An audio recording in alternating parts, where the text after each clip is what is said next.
તો અમદાવાદના બોપલમાં દીપડો દેખાવાનો મામલો વન મંત્રીની સંદેશ ન્યૂઝ સાથે ખાસ વાતચીત। દીપડો ક્યાંથી આવ્યો એ તપાસ ચાલુ છે। પ્રવીણ માળીની આવી વાત સામે આવી છે। દીપડાને પકડવા વન વિભાગની ટીમ બનાવી છે। દીપડાને પાંજરા મૂકવામાં આવ્યા છે। દીપડો દેખાય તો વન વિભાગને જાણ કરવા લોકોને અપીલ કરવામાં આવી છે।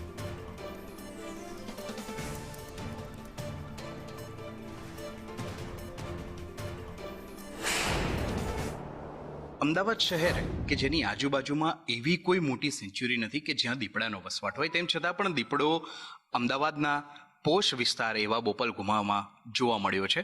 વનમંત્રી પ્રવીણભાઈ માળી છે, તેમની સાથે વાત કરીશું। સર, શું પ્રાથમિક માહિતી છે? આ દીપડો ક્યાંથી આવ્યો હોઈ શકે છે? કેટલા સમયથી આ વિસ્તારમાં તેની દેખા દીધી હોય તેવું લાગી રહ્યું છે? શહેરી વિસ્તાર છે એટલે જેવું દેખાય ટ્રેપ થઈ જ જતો હોય છે, અને આ વખતે જેમ સીસીટીવીમાં દેખાણો એમ ઘણા બધા લોકોને પણ આ સીસીટીવીમાં ટ્રેપ થયો છે। ટૂંક સમયમાં એનું રેસ્ક્યુ કરી લેવામાં આવશે।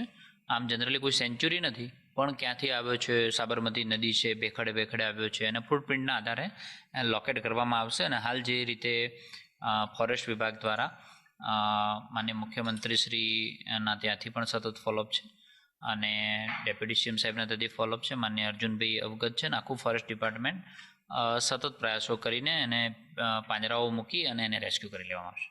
કેટલી ટીમો સર કામ કરી રહી છે અત્યારે? અંદાજે કેટલા પાંજરા મૂક્યા હોઈ શકે છે?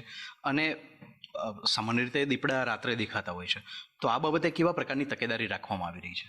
આમ જનરલી આ પ્રાણી છે ને રાત્રે વધારે એક્ટિવ થતું હોય છે, અને દિવસે અને અજવાળાની અંદર થોડું રેસ્ક્યુ કરવું અઘરું પણ પડતું હોય છે, એટલે એ અંધારાના વિસ્તારોમાં રહેવાનું પસંદ કરતું હોય છે। એ જેટલી જગ્યાઓ છે ત્યાં પાંજરાઓની પણ વ્યવસ્થા કરવામાં આવી છે। છેલ્લો સવાલ, આજુબાજુમાં એવી કોઈ મોટી સેન્ચ્યુરી નથી, તેમ છતાં પણ દીપડો અહીંયા સુધી આવી ગયો છે। શું બેસિક કારણ વન વિભાગ માની રહ્યું છે આની પાછળ?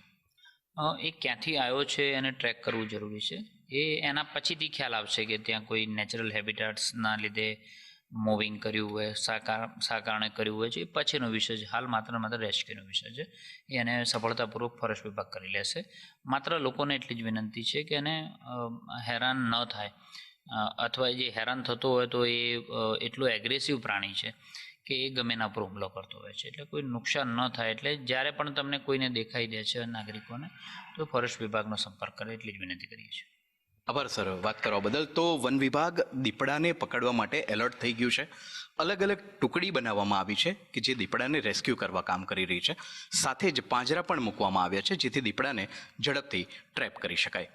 સહયોગી જેવી રાઠોડ સાથે હું નિર્મલ દવે, સંદેશ ન્યૂઝ, ગાંધીનગર।